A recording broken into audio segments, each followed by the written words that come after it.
तू ना चहा सोडून दे, असं जेव्हा कोणी बोलतं ना त्यावेळेस समोरच्याशी बोलूच नाही असं वाटतं.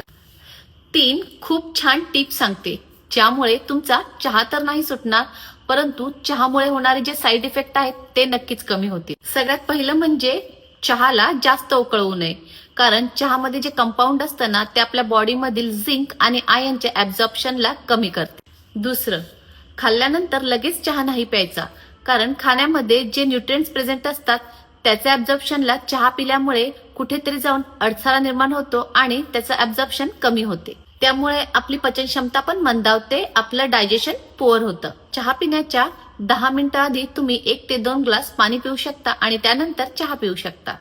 तिसरं आणि खूप महत्वाचं, सकाळी उठल्यानंतर रिकाम्या पोटी चहा चुकून सुद्धा घेऊ नका, कारण चहा हा ऍसिडिक असतो. जर तुम्ही सकाळी सकाळी चहा पिलात तर दिवसभर इनडायजेशन आणि जळजळीचा त्रास सुरू होतो. तर माझा हा व्हिडिओ टॅग करा तुमच्या टी लव्हर्स मित्रमैत्रिणींना आणि नातेवाईकांना, जे दिवसभरात 3 ते 4 वेळा नक्कीच चहा घेतात.